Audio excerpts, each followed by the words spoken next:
বনি ইসরাইলদের 3 ব্যক্তির ঘটনা, বনি ইসরাইলদের মধ্যে 3 লোকের ঘটনা। একজন হলো টাকলা, আরেকজন ধবল রোগী, আরেকজন হলো অন্ধ। আপনারা অনেকেই পড়েছেন, বাংলাও পড়েছেন, কিন্তু এটা কোরআনের ঘটনা। অত্যন্ত সুন্দরভাবে ঘটনাটা লিখছে, হাদিসের ঘটনা, বালা করে শুনবেন। আর আপনারা তো বাংলা অনেকেই গল্প পড়েছেন, আমরাও অনেকেই বইতে লেখা ছিল, অনেক আগে এই ঘটনাটা লেখা ছিল। ওই কানা, ধবল রোগী আর হলো অন্ধ, আপনারা পড়ছেন না? আল্লাহ পাক ফেরেশতা পাঠায় দিয়েছে 3 জনের কাছে। 3 জনের দেখ, কেউ একজন ধবল রোগী, উনি মানুষের ভিতর লজ্জায় যাইতে পারে না। কথা ভালো করে বুঝিয়ে নেওয়া, অকৃতজ্ঞতা মানুষ কেমনে স্বীকার করে, এই স্বীকারগুলো আজকে আমি আপনাদের বোঝানোর জন্য ঘটনাটা বলতেছি। ফেরেশতা আল্লাহ ডাকতে বলে, ফেরেশতা চলে যাও, ওই 3 ব্যক্তির কাছে যাও। যে ব্যক্তিটা, যার মাথায় টাক, বড় কষ্টের মধ্যে আছে, সে লজ্জা পায় মানুষের মধ্যে বাইর হতে, সে বড় লজ্জা পায়, তার মাথায় চুল নাই। আমি আল্লাহ দয়া করব, যাও, আমি দোয়া, আমি তুমি যাও আমার কাছে দয়া ভিক্ষা চাইতে বলো, আমি আল্লাহ দয়া করে মাথার চুল গজানোর ব্যবস্থা করে দিব। জোরে জোরে বলেন মারহাবা। চলে যাবা কোথায়? ধবল ব্যক্তির কাছে, যিনি পাকুড়া গায়ের মধ্যে, উনি লজ্জায় সমাজের মধ্যে মুখ দেখাইতে কষ্ট পায়, মনে বড় কষ্ট ইবাদত করে, কিন্তু মনের ভিতরে একটা কষ্ট, আল্লাহ আমি ধবল রোগী, আল্লাহ তুমি আমার এটা সেরে দাও। যাও, ওর কাছে যাও, ও যদি চায় আমি আল্লাহ দয়া করি এটাও সেরে দিব, আর কি চায় সেটাও দেখে আসবা। চলে যাও, কানার কাছে চলে যাও, যে ব্যক্তির চোখ নাই, ওই ব্যক্তি বড় অসহায়, দুনিয়ার আলো বাতাস দেখতে পারে না, ওর কাছেও চলে যাবা। ওর কাছে আজকে আমি আল্লাহ পাক 3টা ব্যক্তির রহমত দিয়া ভরপুর করে দিব। জোরে জোরে চিল্লায় বলেন মারহাবা। ফেরেশতা জিবরিল আমিন চলে আসে, ফেরেশতা সালাম দিয়েছে। প্রথম ব্যক্তি ধবল ব্যক্তিকে, আসসালামু আলাইকুম ভাই। মানুষের সুর, ওয়ালাইকুম আসসালাম ভাই, আপনার কি মনে কোনো কষ্ট আসেনি? কয় কষ্ট একটা, আল্লাহর ইবাদত করি, বন্দেগি করি, কত না চোখের পানি ছেড়ে কান্দি, বড় কষ্ট আমার মনের ভিতরে।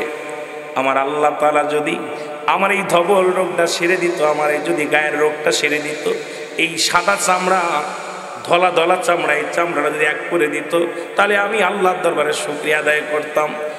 ফেরেশতা জিবরিল দোয়া করলেন আল্লাহর কাছে, আল্লাহ এই লোকটা তো মনে মনে চাইছে, এই কথা শুধু আমার কাছেও দাবি করছে, রোগটা যদি সেরে যায় সবচেয়ে বেশি খুশি হবে। আল্লাহ কয় দিয়ে দাও। সঙ্গে সঙ্গে ওনার মাথার ভিতরে হাত বোলায় দিছে ফেরেশতা, সঙ্গে সঙ্গে ওনার রোগটা ভালো হয়ে গেছে। জোরে জোরে চিল্লায় বলেন মারহাবা। রোগ ভালো হয়ে গেছে। রোগটা ভালো হওয়ার পর বলতেছে, ভাই তুমি কি চাও? বলে আমি আর কি চাবো, আমার একটা লোভ আছে, যেহেতু গরিব মানুষ, আমি আপনি যদি একটা উট দিতেন, একটা উট দিতেন। ফেরেশতা জিবরিল একটা মুসলমান একটা উটনি দিলেন, গর্ভবতী উটনি দিলেন। কয় উটটা নাও, উটনি নাও। উট বলে যেটা পুরুষ, আর যেটা মহিলা তাদেরকে বলে উটনি বলে। এই একটা উটনি এনে দিলেন, নাও, এটা দিয়া তুমি কি করো, তুমি এটা দিয়ে ফলাবা, আর এটা তোমাকে দিয়ে দিলাম, এটা নাও। দিয়ে চলে গেলেন টাকলার কাছে। টাক, যে ব্যক্তি টাক, যার মাথায় টাক চুল নাই, সালাম দিলেন। বলে ভাই তোমার মনে কি কোনো চা আসেনি, কোনো আশা আসেনি মনে? বলে চা একটা ছিল, সারা জীবন আমার মওলার গোলামি করলাম, আমার মাথায় বড় টাক, বড় লজ্জা লাগে মানুষের ভিতরে যেতে। যদি আল্লাহ তাআলা আমার টাকটা যদি সেরে দিত, আমার অসুখটা যদি সেরে দিত, সবচেয়ে বেশি খুশি হতাম। ফেরেশতা জিবরিল মাথার মধ্যে হাত বোলায় দিলেন, সঙ্গে সঙ্গে আল্লাহ পাক তার মাথার মধ্যে চুল গজায় দিলেন। জোরে জোরে চিল্লায় বলেন মারহাবা। মাথায় যখন চুল হয়ে গেলেন, অত্যন্ত খুশি হলেন। বলে তুমি কিছু চাওনি? বলে আমার আশা আছে, আমি গরু ভালোবাসি, যদি একটা গরু পাইতাম। আমার আল্লাহ কয় ফেরেশতার ওরে একটা গরু দিয়ে দাও, গাভী দিয়ে দাও। একটা গবিন একটা গাভী দিয়ে দিলেন। অমুসলমান চলে গেলেন কোথায়? ছোট্ট করে কথাটা বলে আমি আলোচনা শুরু করব। চলে গেলেন কোথায়? অন্ধর কাছে। অন্ধরে বললেন, অন্ধ, ও অন্ধ, তোমার মনের কোনো চা আসেনি, কোনো আশা আসেনি? বলে হুক, কে গো তুমি?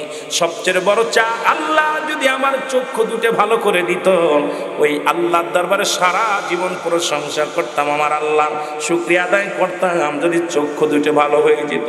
জিবরিল, ফেরেশতা জিবরিল আমিন যখন হাতটা দিছেন, সঙ্গে সঙ্গে চোখ দুটি ভালো হয়ে গেছে। বলে ভালো হওয়ার পর শুকরিয়া আদায় করে, আপনার কোনো আশা আসেনি? আশা একটা আছে, আমি বকরি ভালোবাসি, আমার মাওলা যদি কিছু বকরি দিত তাহলে কতই না ভালো হতো। ফেরেশতা জিবরিল আমিন ওনাকে একটা বকরি দিলেন। জোরে জোরে চিল্লায় বলো মারহাবা। কথা বুঝবেন ওয়াজটা, গল্পটা আমি এমনি বলতেছি না। 40 বছর 50 বছর হায়াত দিছে, এখনো আপনাদের চাহিদাই মিটলো না। আল্লাহর গোলামি ছেড়ে দিছেন, আল্লাহর দাসত্ব ছেড়ে দিছেন, আল্লাহ আপনাদের মন ভরাতে পারে নাই। এই জন্যে হায়ের অর্থ মীর মোশাররফ হোসেন লিখছে, হায়ের অর্থই ওনাদের মন। মানুষের চাহিদা, বাড়ি করলে গাড়ি চায়, গাড়ি করলে বাড়ি চায়, আমার টাকা 10,000 দিলে আরো 10,000 চাবানি। কথা বুঝেন নাই? চাহিদার কোনো শেষ নাই, এত চাহিদা মানুষের। ইরে পুরা করা, মানুষের মন জয় করা, মানুষের প্রাণ জয় করা, আল্লাহ এত কিছু দিলেন। হাকা যা হাকা যা হাকা যা, অনেক অনেক দান করছে, তারপরেও মানুষের মনটা ভরে নাই, তার চাহিদার কোনো শেষ নেই। 1 বিঘে কিনছে 3 বিঘে কিনতে চায়, বাড়ি কিনছে গাড়ি কিনতে চায়, 3 তলা করছে 4 তলা করতে চায়, তার কোনো আশাই শেষ নেই। কথা কোন ঠিক কি? মরে যাচ্ছে, কিন্তু এই আশাটা নাই যে 2 রাকাত নফল না 4 রাকাত পড়বো, আজকে 5-6 রাকাত পড়বো, আজকে সারা রাত জিকির করবো, সারা রাত আল্লাহর ইবাদত করবো। এই আশাটা মানুষের ভিতর নেই, খালি আছে কোন ভাবে দুনিয়া দুনিয়া দুনিয়া। শেষ জীবনে মানুষ, রাসূল বলে গেছে, শেষ জামানার উম্মতগুলো দুনিয়া প্রেমিক হবে, দুনিয়ার প্রতি লালসিত হবে। আমার মুসলমান বাবারা গভীর মনোযোগ। কয়েক মাস পরে অনেক বৃদ্ধি হলো, বকরি বাড়লো, উট বাড়লো, গরু বাড়লো। আমার আল্লাহ কয় ফেরেশতারা যাও একটু পরীক্ষা নাও। পরীক্ষা নিতে আসলেন। প্রথম ব্যক্তির কাছে ফেরেশতা জিবরিল আসলেন, সালাম বিনিময় করে বলে, ভাই আমি গরিব মানুষ, পথিক মানুষ, তুমি তো আগে ছিলে, ধবল রোগী ছিলে, আল্লাহ তোমারে দয়া করছে, তোমার অনেকগুলো উট আছে, আমাকে একটা উট দাও, আমি পথিক মানুষ, খরচ করে আমি পথ হারিয়ে ফেলেছি, একটু যাব। কয় তোমার কে বলছে আমি ধবল রোগী ছিলাম? আমার কোনো রোগ টোক ছিল না, আর এগুলো আমার ওই না বাপদাদার সম্পদ, এইগুলো যা উট দেখছো সবগুলো আমার ওই বাপদাদার থেকে পেয়েছি, এটা কেউ দান করে নাই। অস্বীকার করলেন, দিলেন তো দিলেনই না, আর অস্বীকার করলেন। উনি বললেন, ভাই আল্লাহ তাআলা আপনাকে দয়া করেছে, আপনাকে এত বড় রোগ থেকে আল্লাহ শেফা করেছে, উট নিয়েও আল্লাহ দান করেছিল, আপনি অস্বীকার করেন। কয় হ্যাঁ, এটা তুমি মিথ্যা বলেছো, আমারে কেউ কিছু দেন নাই, এটা আমার বাপ দাদা থেকে পেয়েছি। জোরে জোরে চিল্লা বলা যাবে না আল্লাহু আকবার। আমার ভাইরা, আমার বন্ধুরা, আমার গভীর মনোযোগ। মানুষ অকৃতজ্ঞতা কেমনে করে একটু বুঝালাম। এমনি আর ঘটনাটা হাদিস কোরআনে আসে নাই, এমনি আর ঘটনাটা বর্তমান কবিরা বলে নাই, কিন্তু এগুলো তো উঠে যায়, সিলেবাস থেকে উঠে গেছে। এখন শুধু সিলেবাসের মধ্যে আসতেছে শরীফ থেকে শরীফা কেমনে হয়, এইগুলো নিয়ে মানুষ ব্যস্ত আছে। জোরে বলেন ঠিক কিনা? মানুষকে কেমনে পশু বানানো যায়? আগে বানর ছিল, এখন মানুষ হচ্ছে। কত নিম্ন কাতারে মানুষের ব্রেনটা ওয়াশ করা হয়। মানুষকে, সরল প্রাণ মানুষদেরকে আজকে পৃথিবীর মধ্যে নোংরা বানানোর পায় তারা চলতেছে। কারণ শিক্ষানীতির অবস্থা এত ভয়ঙ্কর অবস্থানে দাঁড়াইছে, যেখানে কোরআনের জ্ঞান নাই, হাদিসের জ্ঞান নাই, মানুষকে জানোয়ার বানানোর পায় তারা চলতেছে। জোরে বলেন ঠিক কিনা?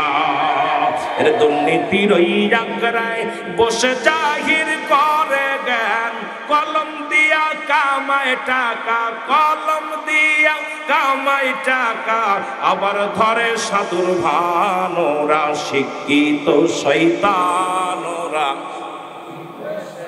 আরো জোরে বলেন, ওরা শিক্ষিত শয়তানোরা। আওয়াজ নাই, জোরে হইতে হবে। ওরে দুর্নীতির ওই আঁকড়ায় বসে জাহির করে জ্ঞান, কলম দিয়া কামায় টাকা, কলম দিয়া আবার ধরে সাধুর ভানোরা, শিক্ষিত শয়তানোরা। ওরা হলো জাতির নাকি মহামারী মহাতন, ফাইলে কলম ঠেকাইয়া চালায়ুরা নির্যাতন, ওরা হলো জাতির নাকি মহামারী মহাতন। ফাইলে কলম ঠেকাইয়া চালায়ুরা নির্যাতন, ঘুষের টাকায় ওদের ভুড়ি, ঘুষের টাকায় ওদের ভুড়ি, করে যে টান টান ওরা শিক্ষিত। এখন ঘুষ দিয়ে ইমামত নিয়া লাগতেছে, আপনারা জানেন, শুনলে কষ্ট পাবেন আপনারা, বড় কষ্ট হয়েছে। আমি কারণ ইমামতির মাঝে মাঝে ট্রেনিং দেওয়া হইতো, আমরা ইন্টারভিউটা আমি নিই, কয়েকটা জায়গা নিছি, গোপনে কৌজুর 10,000 দিতেছি, মসজিদটা চাই। কোথায় দেশ? আর যে ডিজিটাল যে মসজিদগুলো হয়েছে, অধিকাংশ ইমামগুলো 5 লাখ 3 লাখ 4 লাখ টাকা দিয়ে ঢুকছে। লজ্জার বিষয়। কোথায় আজকে সমাজ, কোথায় জাতি, কোথায় নোংরামি নেমে গেছে? জোরে বলেন ঠিক কিনা? আজকে আমাদের কপাল আমরাই খাইতেছি, কষ্ট হয়তো অনেকের লাগবে, ভিতরে লাগবে, আঘাত লাগবে। কোথায় ওই যে যেই শুনছে যে সরকারি হবে প্রতিষ্ঠানগুলো, মসজিদগুলো সরকারি হবে, এখন এমনভাবে উঠে পড়ে লাগছে যে ধরতে হবে মসজিদ। কারণ প্রতি জেলা ভিত্তিক, থানা ভিত্তিক, ইউনিয়ন ভিত্তিক মসজিদগুলো সরকারি বেতন পাবে। আর এইটা শোনা পর এখন ঢোকার জন্যে যেভাবে কথা বুঝিনা, আমরা একটু উপরে মোটামুটি লাইন আছে তো মাঝে মাঝে আর কি, এটা যখন কানে এসে তখন কষ্ট পাই যে কোন জগতে আসি রে ভাই, কোন জগতে আসি। কষ্ট পাচ্ছেন আপনারা? কারণ আমার মরতে হবে, মরা লাগবে, কবরে যাওয়া লাগবে, এই জন্যে কিছু কথা বলতে হবে। যদি কেউ কষ্ট পায় আন্তরিকভাবে দুঃখিত, তবু তো বলা লাগবে। মরণের পেয়ালা পান করতে হবে। আমিরুল আমিন সিদ্দিকী কদিন বাঁচবে? বয়াত শেষ, দাড়ির মধ্যে পাক ধরেছে, তার মানে এতদিনও কাঁচা ছিল, চিন্তা করছিলাম মনে আরো কিছুদিন বাঁচবে। এখন করছে এক পা কবরে চলে গেছে, আর একটা পা উপরে আছে, যে কোনো মুহূর্তে পড়ে যেতে পারে। এই হলো আপনার আমার জিন্দেগি। জোরে বলেন ঠিক কিনা? ওরা শিক্ষিত শয়তান, ওরা শিক্ষিত, আরো যদি বলেন ওরা শিক্ষিত শয়তান। ওরা আবার স্কুল কলেজের দিকটা ভাই দেখো না, চোখ মেলিয়া মেয়েরা সব পয়সা ছাড়িয়া আছে শুধু প্রেম লইয়া। এমন প্রেম করছে, স্বামীর বাড়ি যে আজকে দেখলাম 3 ছেলে মেয়ে রাইখাও স্বামীরে মাইরা থুয়ার একজনের লগে চলে গেছে। ওই যে আগে মন দিছে না, আগে মন দিয়া দিছে, কথা বোঝেন নেই। ও তো জীবনে ক্লাস আপনার ওই হাই স্কুল জীবনে প্রেম, প্রাইমারি জীবনে প্রেম, কলেজ জীবনে প্রেম, এই প্রেম কি আর বলা যায়? স্বামীর কাছে হইয়া স্বপ্নে দেখে না করে, যেরকম ঠিক কিনা? স্বামীর কাছে হইয়া স্বপ্নে দেখে, কয় এখনো তো শোয়া খাওয়া হয় না, বাচ্চা 3টা হয়েছে, এগুলো আইলো কই, কেমনে আইছে এটা বুঝি না, কথা বুঝেননি? আরে সমাজ, কারণ ওই যে দেখেন একবার ভালোবাসার মধ্যে মন দিয়া দিলে তার আর বলতে পারে না, কথা বুঝেননি? আহা, কোন দেশে আছি? আবার স্কুল কলেজের দিকটা ভাই দেখো না, চোখ মেলিয়া ছেলেরা সব পয়সা ছাড়িয়া আছে শুধু প্রেম লইয়া। আরে অশ্রু যে তার সঙ্গের সাথী, অশ্রু যে তার সঙ্গের সাথী, হইতেছে মস্তান। ওরা শিক্ষি, এই পাশে মুরব্বী, এই পাশে মুরব্বী, তারাও লেখাপড়া করছে, তাদের হাতে ছিল কলম, বই আর খাতা। আর আমাদের হাতে এখন হয় পিস্তল, নাই ড্যাগার, না হলে কি কয় বন্দুক।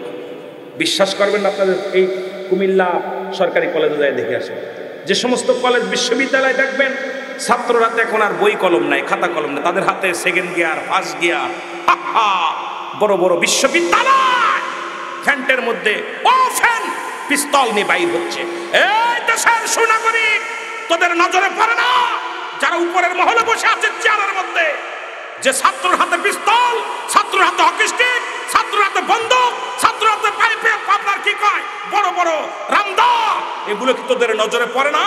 আজকে আমার জাতি, আমার সমাজ নষ্ট হয়ে যায়, তোদের নজর নাই। তোরা খালি চেয়ারের লোভ করে চেয়ারের জন্য বসে আছিস, যে চেয়ারটা ছাড়া যাবে না, কিন্তু জাতি শেষ, সমাজ শেষ। এর জন্য কি তোমাদের ভূমিকা কি? জোরে বলেন ঠিক কিনা? বড় কষ্ট। প্রতিটা স্কুলে কলেজে যে অবস্থায় লেখাপড়া নেই, সৃজনশীল না কি কয় দিয়া দিছে, এখন আর কই বই নাই, লেখাপড়া নাই। আমার এই পাশে একটা আছে দেখছেন, ইন্টারে পড়ে। আমি কই কিরে বই খাতা, কয় ভাই এমনি পাস। আমি কই কিরে পড়ালেখা করা লাগতো না?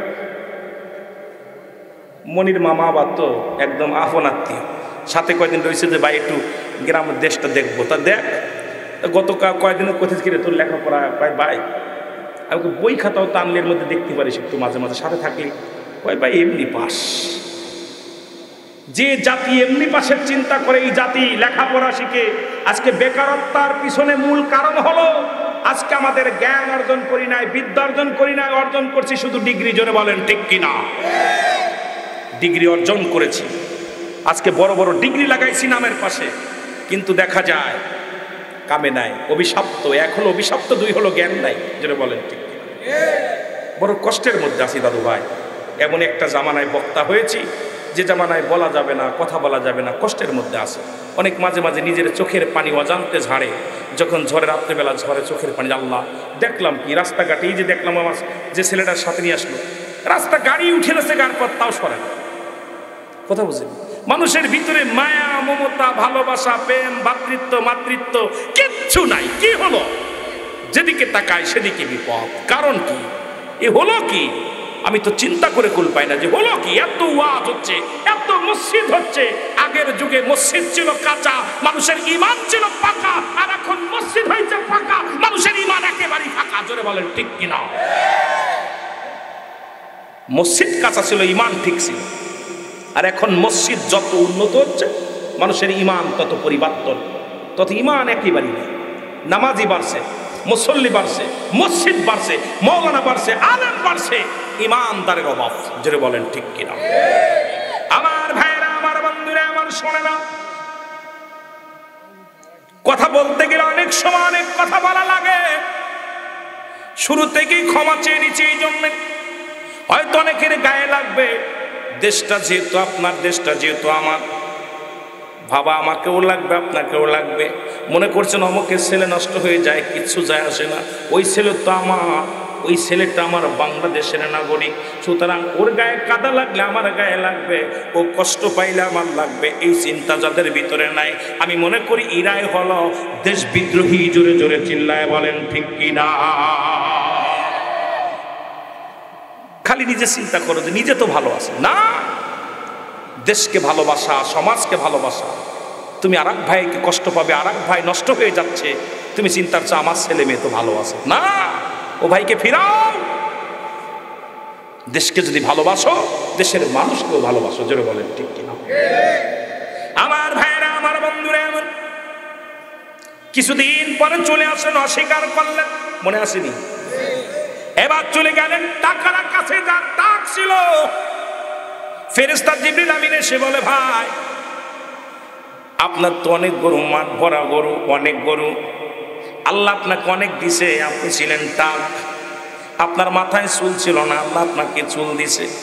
একটা গাভী উদান করেছিল আমার আল্লাহ, তার থেকে অনেক গাভী হয়েছে, আপনি আমাকে একটা গাভী দেন, আমার গরিব মানুষ, আমার প্রয়োজন। বললেন না, আমারে কেউ দান করে না, আর আমি জীবনেও টাকলা ছিলাম না, আমার চুল ছোট্টবেলা থেকে। সুতরাং আমার স্বীকার করে মানুষ, কারণ অতীত যারা ভুলে যায় এদের মতো নাফরমান মানুষ নাই। বর্তমান পায় বর্তমান, আরে অতীতকে যারা অস্বীকার করে এদের মতো অপদার্থ মানুষ আর দুনিয়ার মধ্যে নাই।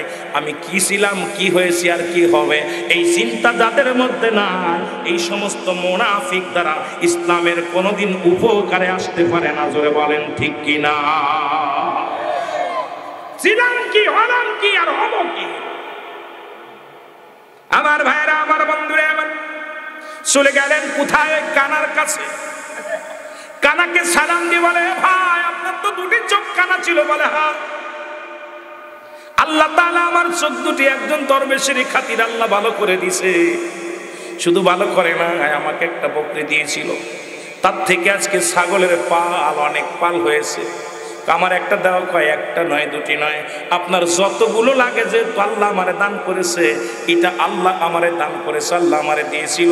আমি চক্ষু ছিল না, চক্ষু দুটি আল্লাহ আমারে দান করেছে, সুতরাং যতগুলো লাগে ততগুলো নিয়ে যাও। ফেরেশতা কয়, ভাই আমি কোনো মানুষ নয়, কোনো গরিব নয়, আমি সেই ফেরেশতা যে ফেরেশতা আপনাদের জন্য দোয়া করেছিলাম, আল্লাহ পাঠাইল পরীক্ষা করতে। আজকে আমি ওই দুজনের কাছে গেলাম, আপনার ওই দুই বন্ধুর কাছে গেলাম, তারা আমার অস্বীকার করেছে, আল্লাহর নিয়ামত অস্বীকার করেছে। এখন বান্দা শুনে নাও, আপনি স্বীকার করেছেন, আপনার বকরি দেওয়া লাগবো না, আল্লাহ আপনার উপরে রহমত দান করুক। জোরে জোরে চিল্লায় বলেন মারহাবা। আর একটু জোরে জোরে চিল্লায় বলা যাবে না আল্লাহু আকবার। একটু মহব্বতের সঙ্গে দুরূদ শরীফ পড়েন, আল্লাহুম্মা জোরে।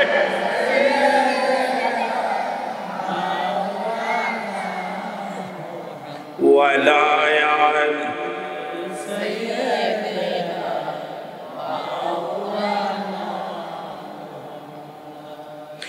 মুসলমান গভীর মনোযোগ। এই জন্য আজকে কবর গোরস্থানের স্মরণের মাহফিল। পৃথিবীর মধ্যে তিনটা বিপদ, নাম্বার 1 হলো মানুষের মরণ,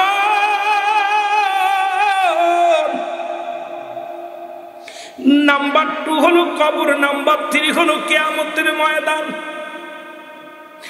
একটা নাম্বার বিপদ হলো মানুষের মরণ, 2 নাম্বার বিপদ হলো কবর, 3 নাম্বার বিপদ হলো কিয়ামতের ময়দান। দাদু ভাইয়েরা, মরণের কথা বলতে গেলে চোখ দিয়ে পানি এসে যায়। আল্লাহ, কোন দিন যেন আজরাইল চলে আসবে, কোন দিন যেন ধরা পড়ে যায়, কোন গোরস্থানে শোয়াইবে, কোন দোকানের কাপড় প্রস্তুতি আছে, কোন জারের বাঁশ কাটবে, কে আমারে দাফন করবে, কে আমারে দাফন করবে, কাপড় পরবে। মুসলমান গভীর মনোযোগ। মানুষের মৃত্যু হয় 2টা টাইমে, একটা হলো রাতের বেলা, একটা হলো দিনের বেলা। মুসলমান দিলের কান্ডা লাগায় শোনো, পৃথিবীর মধ্যে আসার সিরিয়াল আছে, যায় দেখা যায় দাদা জিন্দা, নাতি নাই,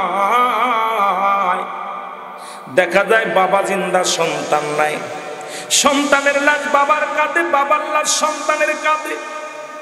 এই পৃথিবীর মধ্যে সন্তানের লাশ বহনকারী ব্যক্তি জানে গো, ওই সন্তানের লাশটা কত ভারী। যারা তার বাবার লাশটা কবরে শোয়াইছে, এখানে আমাদের আপনজন অনেকে মারা গেছে, যারা বাবা মার লাশটা বিদায় করে দিছে সেই জানে বাবা মার লাশ কত ভারী। যারা আদরের সন্তান হারাইছে সেই জানে আদরের সন্তানের লাশটা কত ভারী রে মুসলমান। আল্লাহ, ও আমার আল্লাহ, এই মানুষের মৃত্যু হয় 2টা টাইম, একটা হলো রাতের বেলা, একটা হলো দিনের বেলা। দিন শুরু করেছিলাম, মৃত্যুবরণ করি নাই, রাত শুরু করেছি, মৃত্যুবরণ করি নাই, এখনো পর্যন্ত জিন্দা আছি। আল্লাহ, ওই মরণের আগে আমাদের ইমানকে তুমি সালিম করে দিও, ইমানকে মজবুত বানায়া দিও, আর মরণকালে মধুর কালেমা আমাদের জবানে বাইর করে দিও, লা ইলাহা ইল্লাল্লাহ।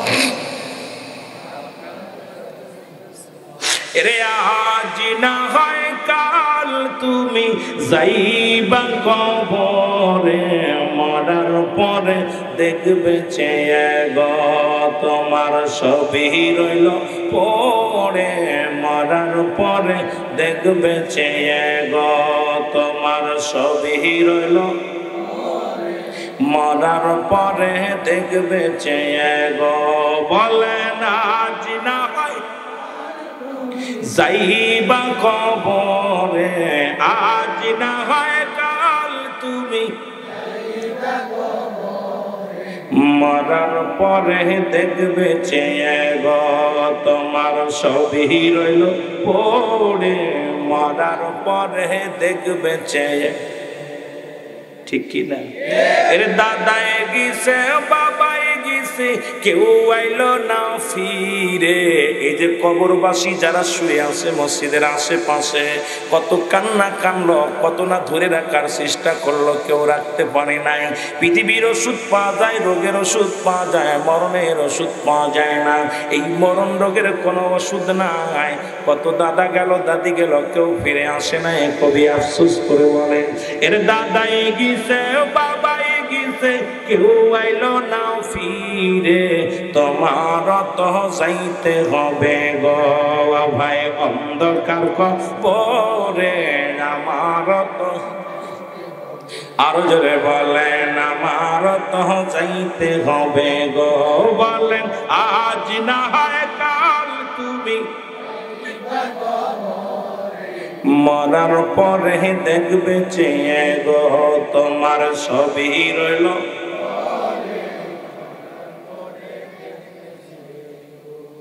সব পড়ে থাকবে, আবার আল্লাহ শেষ করে দিবে সব। আল্লাহ কয় কুল্লু মান আলাইহা ফান, সব শেষ করে দিবে কে? সব শেষ করে।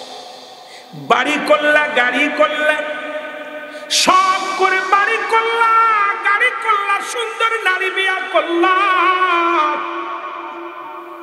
কত সাদের জীবন করলা। যেদিন আয়া যাবে পালানোর কোনো জায়গা পাবি না। আজরাইল যেদিন আপনার আমার সামনে হাজির হয়ে যাবে, সেদিন পালানোর কোনো পথ পাওয়া যাবে না, রাস্তা খুঁজে পাওয়া যাবে না। আজরাইল নিয়ে যাবে। মুসলমান শুনে নাও, এই জীবনের ব্যক্তির জীবনের অমূল্য সম্পদের নাম হলো রূহ, আর মানব জীবনের অমূল্য সম্পদের নাম হলো ঈমান। যেমন রুহবিহীন বডির কোনো মূল্য নাই, এই বডিটারও যদি মূল্য দিতে হয় আপনাকে এক নম্বর লাগবে রুহ কানা। এই রুহবিহীন বডির কোনো দাম নাই রে মুসলমান শুনে নাও। আজকে কিছু কথা আমি বইলা যাই রে। আদি পিতা বাবা আদম আলাইহিস সালাম থেকে শুরু করে আখির নবী রাহমাতুল লিল আলামিন পর্যন্ত যত পয়গম্বর, যত উম্মত দুনিয়ার মধ্যে আগমন করলো, সকলেরই মরণের পেয়ালা পান করা লাগছে। জোরে বলেন ঠিক কিনা? ফিরাউন, নমরুদ, কারুন, যারা পৃথিবীর মধ্যে খোদাই দাবি করেছিল, তাদেরও মরণের পেয়ালা পান করা লাগছে। আজকে আপনাদের এলাকার মধ্যে যাদের ভয়ে থরথর করে মানুষগুলো কাঁপত, আজকে তাদের কবর উপর দিয়ে কুত্তা শেলে পায়খানা করে, কবর থেকে খেদানোর মতো ক্ষমতা আল্লাহ দেয় না। যাদের ভয়ে এলাকার মানুষগুলো ভয়ে থাকতো, নেতার ভয়ে, মেম্বারের ভয়ে, চেয়ারম্যানের ভয়ে এলাকার মানুষগুলো থরথর করে কাঁপতো, আজকে তাদের কবর উপরে দিয়া গরু ছাগলে ঘাস খায়, কবর থেকে খেদানোর মতো ক্ষমতা আল্লাহ দেয় নাই। সুতরাং এত মস্তানি কেন? কার জন্য ঘুষ খাও, কার জন্য সুদ খাও, কার জন্য জিনা বিচার করো, কার জন্য অন্যায় করো গো, কার জন্য তুমি দুনিয়ায় নামাজ ছেড়ে দিলা, কার জন্য তুমি ইসলামের বিধান ভুইলা গিলা, কার জন্য তুমি সুদ খাও, ঘুষ খাও। এই দুনিয়ার সম্পদ খাবে লোকে, তোমার দেহ খাবে ভোগে। জোরে জোরে বলেন ঠিক কিনা? এ তো বাড়াবাড়ি করো। দুনিয়ার সম্পদ, এই সম্পদ খাবে লোকে, দেহ খাবে ভোগে। আপনাদের কুমিল্লায় বড় আশ্চর্য হয়ে গেছি। কুমিল্লায় একজন ব্যক্তি 28 বছর পরে লাশ উত্তোলন হল কুমিল্লার জমি। আমরা ফেসবুকে দেখেছি, আমরা সরাসরি দেখিনি। ফেসবুকের মধ্যে দেখলাম কুমিল্লার জমিনে 28 বছর পরে ইমাম সাহেবের লাশ উত্তোলন হয়েছে। কার লাশ? ইমাম সাহেবের লাশ। এরপরে একটু কাফনের কাপড় পচে নাই, তার দেহের একটু গোস্ত পচে নাই, মাথার চুলগুলো পরে নাই, যেরকম লাশটা রেখেছিল ঠিক সেই রকমই আছে। আরও গায়ের মধ্যে যখন একটু আঘাত লাগছে, তাজা রক্ত গা থেকে বের হয়েছে। মারহাবা বলেন। আর একটু জোরে, আর একটু জোরে। ইমামতি, উনি ইমাম ছিল, আমরাও ইমাম আর তারাও ইমাম, উনিও ইমাম ছিল। ওনার মজ্জেমকে জিজ্ঞাসা হলো, মজ্জেম বলল, মজ্জেম সাহেব এখনো জীবিত, ওনার বয়স 86 বছর না কয় বছর। তা আমার বাবারা, মজ্জেম সাহেব বলতেছে, আমি জীবনে ওনার আগে উঠে মসজিদে আসতে পারি না। আমি দেখছি হুজুর আইসা দেখি তাহাজ্জুদের নামাজ পড়া তসবিহ হাতের মধ্যে নিয়ে আল্লাহ জিকির করতো। হুজুর দেখছি তাহাজ্জুদের নামাজ একদিনও কাজা যায়নি। আমি যতদিন ফজরের নামাজ পড়তে এসেছি, আজান দিতে আসার আগে দেখি হুজুর আগে এসে বসে আছে। সুবহানাল্লাহ বলেন। আরো জোরে বলেন, আরো জোরে বলেন। এরপরে এরপর ওনার ছেলেকে জিজ্ঞাসা করা হলো, আপনাদের কুমিল্লার ওয়াজ শোনেন, বাইরে দরকার নেই, কুমিল্লার মানুষকে আল্লাহ কি ইজ্জত দিছে। আল্লাহু আকবার, পাশের ইউনিয়ন, আল্লাহ কবুল করুক, আমিন বলেন, আমিন বলেন। এরপর ওনার ছেলেকে জিজ্ঞাসা করালো, ওনার ছেলে বললেন, আমার আব্বাজান এমন একজন ব্যক্তি ছিলেন যিনি এক ওয়াক্ত নামাজ কাজে, আমার কলেজ জীবনে একবার আমি নামাজ না পড়ে খানা খাইতে বসেছি, আমি কলেজ থেকে এসে যে সময় চলে যাচ্ছে, আমিও দ্রুত খানা খাওয়ার জন্য প্লেট নিয়ে বসি, আমার আব্বাও চলে এসে নামাজ আদায় করে, বলতেছে কি ব্যাপার, না ছেলেটার নাম যেন কি বললো, তখন আমার সামনে থেকে খাবার প্লেটটা সে টুক করে উঠাই নিয়ে চলে গেল, বাবা আগে নামাজটা পড়ে তারপরে খানা খেতে বসে, কাব্য আমি পড়ছি আগে নামাজ। তা আমার জীবনে ছেলেটা বললো, আমার আব্বাজান এমনই কড়া মানুষ ছিল, নামাজে কখনো আমাকে ছাড় দেন নাই। আমরা এই শীতের রাত, কনকনে শীতের রাত, আমার আম্মাজান অনেক বলতো আমার আব্বাকে, জোড়া শীতের মধ্যে শুয়ে আছে, কম্বল মধ্যে উঠায়েন না। আমি যতক্ষণ পর্যন্ত আমরা উঠি নাই, আমার আব্বা রাগারাগি করে আমাদেরকে নিজে গরম পানি করে দিয়েছে। আমার আম্মা যান, আমার আব্বা যান আমাদেরকে হাত ধরে মসজিদে নিয়ে গেছে, নামাজ ইমামতি। এমন ব্যক্তি ছিলেন যিনি আপনার ওই বাড়িতে যদি একটা ডিম তৈরি করতেন, মানুষের বাড়ি দাওয়াত নিয়ে ডিম খাইতেন। বাড়িতে যদি কি করতেন, বাড়িতে যদি উনি গোস্তের ব্যবস্থা করতো, দাওয়াত নিয়ে গোশ খেত। যদি নিজের বাড়ি ডাল থাকতো, মানুষের বাড়ি দাওয়াত নিয়ে ডাল খেত। কারণ এমনই একজন ব্যক্তি ছিল, নিজের আপনজনদের সাথে বিশ্বাসঘাতকতা করে নাই। আর আমি মৌলবী, আমার বাড়িতে দেখা যায় আজকে সুদা ভাত, ভত্তা ভাত, অনেক সময় খানা হয় নাই, আর আমি আইয়া গলা পর্যন্ত মুরগিগুলো পাইয়া ভালো ভালো মুরগির রানগুলো চাবাইতেছি, একবার খোঁজ নিলাম না আমার আহলে বায়েত, আমার আপনজনেরা কি খেয়ে আছে। তাহলে আমার বডি পচবে না উনার বডি পচবে? কারণ উনার বডি পচতে পারে না। উনি আল্লাহর এমন একজন প্রেমিক ছিলেন, শরীয়তের বিধান মানছে, তরিকাতের বিধান মানছে, হাকিকতের বিধান মানছে, ইসলামের বিধান মেনে জীবন যাপন করেছে। জোরে বলেন ঠিক কিনা? এমন ব্যক্তি প্রমাণ করে দিছে এই কুমিল্লার মানুষ যে আল্লাহর পথে থাকলে এই বডিগুলো মরতে পারে না। আল্লাহর পাগলগুলো বডি পোকে খাওয়ার, মাটিতে খাওয়ার, আর আমাদের বডি কবরে গেলে একদম ফুকা মাকড় আইয়া এমন কামড় শুরু করবে, হারাম খাইতে খাইতে বডিটাকে নাপাক করে ফেলেছি। জোরে বলেন ঠিক কিনা? আল্লাহ তুমি আমাদেরকে হেফাজত করো। জোরে বলেন আমিন। একটু মহব্বতের সঙ্গে দুরূদ শরীফ পড়েন, আল্লাহুম্মা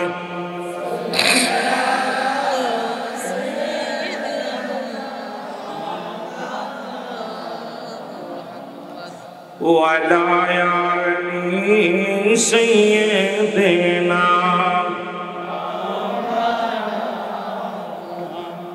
এ ভাইরা আমার, বন্ধুরা আমার, কথাগুলো খেয়াল করবেন। আদম আলাইহিস সালামের কাছে আজরাইল আলাইহিস সালাম হাজির হয়ে গেছে। 1000 বছর যার হায়াত ছিল দুনিয়ার মধ্যে, পৃথিবীর মধ্যে 4 জন ব্যক্তিকে আল্লাহ প্রতাপশালী বাদশা বানাইলেন। ভালো করে খেয়াল করবেন, কথাগুলো বলতে গেলে, মরার কথা বলতে গেলে অনেক কথা চলে আসে, কবরের কথা বলতে গেলে অনেক কথা চলে আসে। 4 জন ব্যক্তি প্রতাপশালী বাদশা ছিল। তাদের মধ্যে মুসলমানদের মধ্যে 2 জন, কাফেরদের মধ্যে 2 জন। মুসলমানদের মধ্যে 2 জন, একজনের নাম হলো নবী সুলাইমান। আল্লাহ তাকে এমন পাওয়ার, এমন ক্ষমতা দিলেন, যিনি সমস্ত প্রাণীর ভাষা বুঝতেন। মুসলমান শুনে নেন, তাকে আল্লাহ পাক একটা সিংহাসন দান করলেন, যা দ্বারা কোনো পেট্রোল লাগতো না, ডিজেল লাগতো না, কোনো তেল লাগতো না, হাওয়া লাগতো না। সারা পৃথিবী ঘুরে ঘুরে, উড়ে উড়ে সারা পৃথিবী ভ্রমণ করতেন। জোরে জোরে চিল্লা বলা যাবে না মারহাবা। এই নবী সুলাইমান কি বেঁচে আছে না মরছে? কথা কয় না? এত পাওয়ার, এত ক্ষমতা আল্লাহ তারা দান করলো, তারপরও তারা দুনিয়ার মধ্যে জিন্দা রাখে না, দুনিয়া থেকে বিদায় হয়ে গেছে। শুধু তাই নয়, মুসলমান আর একজন মুসলমানদের মধ্যে তিনি হলো বাদশা জুলকারনাইন। আল্লাহ তাকে এত পাওয়ার, অর্ধ পৃথিবীর রাজত্ব আল্লাহ তারে দান করেছিল। বাবারা খেয়াল করবেন আলোচনাটা, এত ক্ষমতা, সারা পৃথিবী 2 বার ভ্রমণ করছে। অল পৃথিবীটা, এত বড় পৃথিবী 2 বার ঘুরেছেন। আল্লাহ তাকে একটা মজেদার ঘোড়া দান করেছিল, যে ঘোড়াটা একটা কদম পা ফেলাইলে 12,000 মাইল অতিক্রম করত। সুতরাং বাংলাদেশটা 12,000 মাইল হবে না, বাদশা জুলকারনাইনের ওই ঘোড়াটা বাংলার জমিনে পা লাগবে না, একটা পা রাখবে ইন্ডিয়ায়, আর একটা রাখবে পাকিস্তানে। এত বড় ক্ষমতা আল্লাহ সেই ঘোড়াকে দান করেছিল। আল্লাহ তারে হায়াত দিয়েছিল 1600 বছর। কত বছর? তুমি বাঁচবে কয়দিন, আমি বাঁচবো কয়দিন? গড় আয়ু সরকার 70 বছর, আমি সব সরকার শোনো, আবার অনেক সময় অনেক পাগলামি করে কেউ কেউ বলে আমরা হায়াত দিয়েছি, নাউজুবিল্লাহি মিন জালিক, কারণ হায়াতের মালিক কে? আরো জোরে বলেন। আমি মনে করি আপনারা আরো হায়াত খাইছেন, যেভাবে মাদক সেবন জাতি যেভাবে মাদক ধরেছে, গাঁজা মদ ইয়াবা একটা প্রতিটা গ্রামের মধ্যে ফ্যামিলির মধ্যে এমন ভাবে নিশায় ধরেছে, এখন বাবা অসহায় হয়ে গেছে, মা অসহায় হয়ে গেছে। এই জন্য আমি বলবো জাতিকে যদি বাঁচাইতে হয়, আরে মুসলমান শুনে নাও, এখনো সময় আছে। এই জাতিকে বাঁচাইতে হলে ঐক্যবদ্ধর কোনো অভাব নাই। আমাদের ঐক্যবদ্ধ হতে হবে, কে সরকারি দল, কে বিরোধী দল, কে নেতা, কে উজির, কে বাগান কর্মচারী, দেখার বিষয় না। অন্যায় পেলেই প্রতিবাদ করতে হবে, অন্যায়ের বিরুদ্ধে রুখে রুখে দাঁড়াইতে হবে।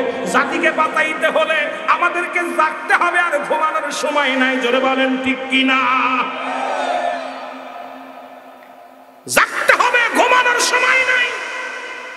আমার সোনার ছেলেরা নষ্ট হয়ে যায়, ছোট্ট ছোট্ট ছেলের হাতে বিড়ি সিগারেট। আরে ব্যান বানাই লাভ কি? বিড়ি বন্ধ করো। স্কুল করে, যেমন আমি ইন্ডিয়াতে গেলাম দেখে আসলাম, ইন্টার ক্লাসে লেখা রয়েছে বড় সাইনবোর্ডে লেখা আছে যে এই ক্লাসে ফোন বাজিলে তাকে 5,000 টাকা জরিমানা। আর আমার দেশে ক্লাস 2 পরে 1 পরে প্রত্যেকের পকেটে মোবাইল। ইন্ডিয়া বাড়ির কাছে। আমি আশ্চর্য হয়ে গেছি যারা ইন্ডিয়ায় গেছেন। আমরা গেলাম, দেখলাম একজন অফিসার, উনি হারকুলেস সাইকেল, হারকুলেস না হাম্বল না কি সাইকেল কয়, উনি হলো ম্যাজিস্ট্রেট, পরীক্ষা চলতেছে এসএসসি পরীক্ষা। উনি একটা ম্যাজিস্ট্রেট, যিনি বড় অফিসার, উনি একটা হাম্বল সাইকেল চালায় চলে আসে। আমরা মনে করছি আপনারই মনে করছি উনি মনে হয় পিয়ন টিয়ন হইতে পারে স্কুলে। উনি আসা পর আশ্চর্য হয়ে গেলাম, এত উন্নতি দেশে সেইটা আমার দেশে পিয়ন যিনি, তার 8টা-10টা বাড়ি। কয়েকদিন আগে ফেসবুকে দেখছেন না যে পিয়নের বাড়ি কয়টা, গাড়ি কয়টা, বোর গাড়ি আলাদা, মেয়ের গাড়ি আলাদা, ছেলের গাড়ি আলাদা, চাকরি করে পিয়নে। কিসের চাকরি? আর এই দুদক ধরছে। আমি আসতেছি, বেতন হলো মাত্র আপনার 7,300 টাকা বেতন। কয় টাকা? 7,300 টাকা বেতনের চাকরি করে ঢাকা শহরে 5টা বাড়ি, 10 তলা বাড়ি, 7 তলা বাড়ি। কি একটা বাংলাদেশের পিয়ন যদি হয়, পিয়নের যদি 10 তলা 12 তলা বাড়ি হয়, এ দেশের দুর্নীতিবাজ, তাহলে অফিসারদের কি অবস্থা? জোরে বলেন ঠিক কিনা? কথা বলা যাবে না, বড় কষ্ট পায়। বাংলাদেশে 100% ঘুষখোর হলো শিক্ষিতরা। জোরে বলেন ঠিক কিনা? কৃষক কি ঘুষ খায়? কথা কয় না কেন? ব্যাংক চালক ঘুষ খায়? কথা কয় না কেন? রাজমিস্ত্রি ঘুষ খায়? ঘুষ খাচ্ছে কারা? MBBS ডিগ্রি নিয়ে, বড় বড় ডিগ্রি নিয়ে অফিসের মধ্যে বইয়া একটা খুসা মারবে 50,000। জোরে বলেন ঠিক কিনা? আমার দৃষ্টিতে মিলাইলাম, মানে আমি 100-এ ধরেছি, আপনারা কেমন ধরেছে জানি না। 100% বাংলার যত শিক্ষিত সমাজই হলো ঘুষখোর। জোরে বলেন ঠিক কিনা? বড় বড় চেয়ার দখল করে আছে, আর এগুলো ঘুষের কারবার। কিন্তু আমার দেশের কৃষক ঘুষ খায় না, আমার দেশের ভ্যান চালক, রিক্সা চালক ঘুষ খায় না, এরা অসহায়। জোরে বলেন ঠিক কিনা? আবার দেখি মাঝে মাঝে এই রিক্সা চালকের রিক্সাটা যখন ভেঙে দেয়, পায়ের মধ্যে পড়ে কাঁদতেছে, কিন্তু তাদের কাছে বাঁচতে পারে না, কারণ দেখা যায় আবার 20 টাকা পেয়ে ছেড়ে দিছে। এটা বড় দুঃখ লাগে তখনই। আমার গতকালকে আজকে একটা নিউজ দেখলাম যে একজনকে, আমার প্রশাসনের ভাইয়েরা আপনাদের বিরোধিতা করি না, তবে দুঃখ লাগে যে আমিও দেশের নাগরিক, নাগরিকের দুর্নাম করি না। দেখলাম যে আসামি বাবাকে, স্বামীকে ধরে নিয়ে গেছে, তাকে 1 লক্ষ টাকা পণ দাবি করেছে, দেয় নাই, প্রস্তাব দিছে, মেনে নেয় নাই, তার জন্য স্বামীকে বাড়ি মেরে ফেলেছে। আহা, 3টা সন্তান, 2টা ছেলে মাদ্রাসায় পড়ে, একটা ছেলে ছোট্ট 2 বছরের ছেলে, বলতেছে আমি যায়া অমুক থানায় যায়া, আমি নাম বলতেছেন, আপনারা ফেসবুকে দেখছেন না যারা মিডিয়া, কথা কয় না কেন? দেখেন নাই? তার এই দেশ থেকে দুর্নীতি দূর করতে লাগলে আজকে চোর বাটপারগুলো বাইর করতে হবে, কারণ এই চোর বাটপারগুলো আজকে বড় বড় মন্ত্রণালয়ে বসে আছে, এদেরকে টেনে হিসেবে নামাইতে হবে। কারণ আমার দেশ গরিব রাষ্ট্র, আমার দেশের দুর্নীতিবাজে যেভাবে ধরছে, এই দুর্নীতিবাজগুলো সে আপনার যারা সিন্ডিকেট করে ব্যবসা করে এদের ধরতে হবে, ঘুষখোর সুদখোরদের ধরতে হবে, তবেই আমার দেশ চলবে। জোরে বলেন ঠিক কিনা? আমার দেশকে ভালোবাসতে হলে এই সমস্ত চক্রবৃদ্ধি সুদখোরদের ধরতে হবে। জোরে বলেন ঠিক কিনা? কথা বলেন না কেন? কষ্ট পান? গেলাম বৃদ্ধাশ্রমে গেছে, আল্লাহর কসম বৃদ্ধাশ্রমে গেছে, অনেক শিক্ষিত বাবা মা বড় বড় চাকরি করছে, ছেলে মেয়ে মানুষ করতে পারে নাই, এখন বৃদ্ধাশ্রমে কাঁদতেছে বৃদ্ধাশ্রমে। কারণ কি? আজকে তাকে সন্তানকে সুশিক্ষা দেন নাই, কোরআনের জ্ঞান দেন নাই। কোরআনের জ্ঞান যদি ওদের ভিতরে থাকতো তার বাবা মা বৃদ্ধাশ্রমে যেত না। জোরে বলেন ঠিক কিনা? আমার ভাইয়েরা, আমার বন্ধুরা, আমার গভীর মনোযোগ। যে কথা বলতেছিলাম, বাদশা জুলকারনাইনকে হায়াত দিয়েছিল 1600 বছর। কত বছর? 1600 বছর হায়াত আল্লাহ দান করেছিল। এরপরে যারা মক্কা মদিনায় কয়েকজন হাজির নাম দেখলাম, আজকের সভাপতি হাজি, আজকের প্রধান অতিথি হাজি, প্রধান মেহমান হাজি, কয়েকজন নামের আগে হাজি দেখলাম। মুসলমান শুনে নেন, মক্কা মদিনা থেকে উত্তর দিকে একটা মহাকামা দেখা যায়। এই মহাকামাটার নাম হলো আলেকজান্দ্রিয়া স্মৃতি শহর। এই শহরের মধ্যে বাদশা জুলকারনাইনকে শুয়ায় রাখা হয়েছে। উনি একখানা সাইনবোর্ড লিখে গেলেন, দুনিয়ার মানুষ, আমার হায়াত সীমিত, আমি যে ভুল করেছি তোমরা সেই ভুল করো না, তোমরা দুনিয়ার জিন্দেগি নষ্ট করো না, বেশি বেশি আমার মৌলার গোলামি করো, দুনিয়ার মধ্যে তোমরা সময় নষ্ট করো না। 1600 বছর হায়াত পেয়ে যদি বলে সীমিত হায়াত, আমরা বাঁচবো মাত্র 50 থেকে 60 বছর। এত দুর্নীতি কেন রে মুসলমান? কি লয়া যাবা কবরে? তো মুসলমান ওই বাপ্পার ওই জানাজা যখন পড়ায়া বিদায় করে দিবে, কাপড়ের কোনো পকেট থাকবে না, কবরে কোনো ঘুষ চলবে না, কবরে কোনো মুসলমান কোনো দুর্নীতি চলবে না। ওই কবরে শোয়ানোর পর নিজের আমল নামাটা নিজ হাতে লেখা লাগবে রে মুসলমান। কিতাব লিখতেন, কিতাবের নাম বারে শরিয়াত।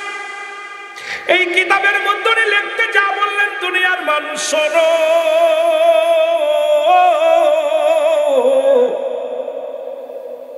এর সাধারণ মৃত্যু যাদের হয়, 70টা তাজা উটের গায়ের চামড়া জবাই না করিয়া উল্টো দিকে টান দিয়া লবণ আর মরিচ লাগা দিলে যতটুক যন্ত্রণা হয়,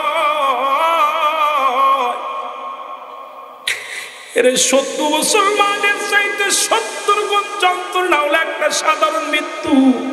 এখন আমরা মরণকালে যারা পায়খানা করে দিই, মরণের সময় যাদের প্রস্রাব করে দিই, মরণের সময় অনেক মানুষের চোখ দুটি বড় বড় হয়ে যায়। আল্লাহ,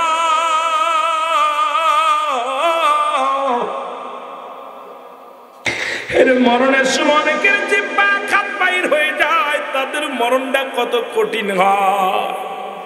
কত মানুষের জানাজা পড়াইলা, কত মানুষের কাফন পরাইলা, কত মানুষের মুসলমান দুনিয়ার মধ্যে কত মানুষের কবরে শুয়াইলা। আর দুনিয়ার 3 তলা থেকে নামায়া আবার জায়গা হবে না, সবাই তোমার বিদায়ের জন্য ব্যস্ত হয়ে যাবে মুসলমান। এই জন্য আমি আপনাদেরকে বলে যাই, এই দুনিয়ার প্রেম ছেড়ে দিয়ে আমার মাওলার প্রেম করো, আবার আল্লাহর গোলামি করো, নামাজ পড়ো, হালাল খাও, হারাম খেয়ে দেহ করো না।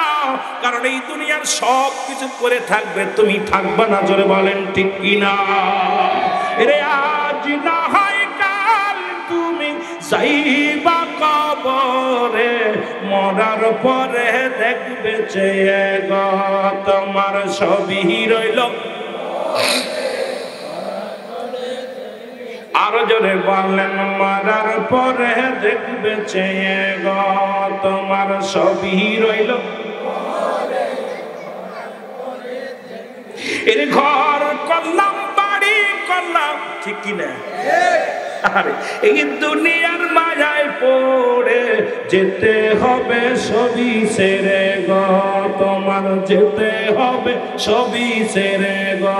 বলেন আজ না হয় কাল তুমি যাইবা কবরে, মরার পরে দেখবে চেয়ে গো তোমার সবই রইল। এর দাদাই গেছে, বাবাই গেছে, কেউ আইল না ফিরে, আমারও তো যাইতে হবে গো ভাই অন্ধকার কবরে, তোমারও তো যাইতে হবে।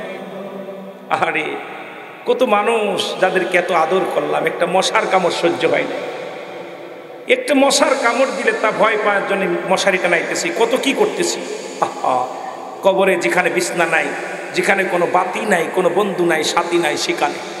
আমার বাবারা গভীর মনোযোগ, বলতেছিলাম চারজন ব্যক্তি প্রতাপশালী বাদশাহ, মনে আসেনি রে বাবা? দুজন হলো মুসলমান, দুজন হলো কাফের। বাদশাহ জুলকারনাইন মরা লাগছে। কাফেরদের মধ্যে দুজন, একজনের নাম হলো নমরুদ, ফেরাউন বাজার নমরুদ যিনি বলা হয়, যিনি আল্লাহর সঙ্গে যুদ্ধ করার জন্য বিশাল একটা গম্বুজ বানাইলেন, বিশাল একটা মিনার বানাইলেন। আল্লাহরে মারবো, আল্লাহরে মারার জন্য তীর বানাইলেন। ওই শগুন পুষলেন, অনেক লম্বা ইতিহাসটা মুসলমান শুনে নাও। আল্লাহ পাকরে মারার জন্য তীর যখন ছুড়লেন, এই তীরটা যায়া আল্লাহ কয় জিবরিল আমিন তীরটা লাগাও, তীরটা নিয়ে লাগায় দাও, একটু রক্ত লাগায় দাও। রক্ত লাগায় দিছে রে মুসলমান। কয় আল্লাহরে খুন করেছি, এখন আমি নিজেই আল্লাহ হয়ে গেছি, কারণ আল্লাহর দুনিয়ার মধ্যে নাই, জমিনের মধ্যে নাই, আল্লাহ তো নিজেই নিহত হয়ে গেছে, একবারে শেষ হয়ে গেছে। এই নমরুদের সাইজ করার জন্য আল্লাহ পাঠাইলেন কিছু মশা। কি পাঠাই? কিছুদিন আগে করোনা দিছিল আল্লাহ সাইজ করার জন্য, ঠিক না? কেন সাইজ করতে চায় তা কি জানেন? আপনারা শুনলে অবাক হয়ে যাবেন। আয়ামে জাহিলা জামানায় রাসূল আকরাম সাল্লাল্লাহু আলাইহি সাল্লাম যখন আসলেন, ওই জামানায় মরা মানুষের সঙ্গে জিনা হতো। রাসূলের জামানায় কবর থেকে লাশ উত্তোলন করে এক যুবক জিনা করেছিল। আর ওই জামানায় আজ থেকে 570 খ্রিস্টাব্দে রাসূল আসছে, আর এখন হলো কত খ্রিস্টাব্দ চলে? মুসলমান, সেই রাসূলের আগমনের শরীয়তে তখন এই ঘটনা ঘটেছিল। আর বর্তমান বাংলাদেশে চট্টগ্রামে মেডিকেল কলেজ হাসপাতালে মর্গে জিনা হয়। বর্তমান বাংলাদেশে ঢাকা মেডিকেল কলেজ হাসপাতালে জিনা হয়। তখন ধরা পড়লো, ডোমদেরকে রিমান্ডে নেওয়ার পর ওরা বলল দেখা গেছে গলায় দড়ি নিয়ে মারা গেছে, আলামত হলো জিনা। দেখা যায় মারা গেছে বিষ খায়া, আলামত হলো জিনা। দেখা যায় মারা গেছে অ্যাক্সিডেন্ট করে, আলামত হলো জিনা। যখন ডোমেদেরকে যখন রিমান্ডে নেওয়া হলো, এই দুই ডোম, চট্টগ্রামের ডোম আর আমাদের ঢাকা মেডিকেল কলেজ হাসপাতালের ডোম, ইন্ডা শিকার গেছে একজন নয়, দুজন নয়, আজ থেকে শত শত নারী। যখন আমরা লাশ কাটার জন্যে এই টেবিলের উপরে রাখি, তখন ওদের দেহ আগে ভোগ করে নিই, তাদের সঙ্গে জিনা করার পর তারপরে তাদের লাশ কাটি। তা বাংলাদেশের 90% মুসলমানের দেশে এইটা কাজ যদি আমেরিকা হতো মেনে নিতাম, লন্ডন হলে মেনে নিতাম, ভারত হলে মেনে নিতাম, শ্রীলঙ্কায় হলে মেনে নিতাম। আজকে আমার দেশ, যেখানে অসংখ্য আল্লাহর ওলিরা শুয়ে আছে, যেখানে অসংখ্য আলেমের দেশ, অসংখ্য ইমামের দেশ, অসংখ্য ওলিদের দেশ, এই দেশে মর্গে জিনা হয়। এখনো আল্লাহ আমাদের গজব দেয় নাই, আমাদেরকে বাঁচিয়ে রাখছে। আল্লাহর দরবারে শুকরিয়া আদায় করার দরকার আছে কিনা?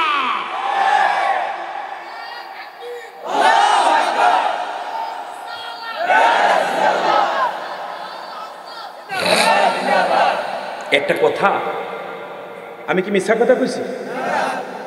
ঢাকা মর্গে হাসপাতালে ইতিহাস কি শুনছেন না? এখনই এরকম ইতিহাস শুনছেন? কথা বলেন না কেন?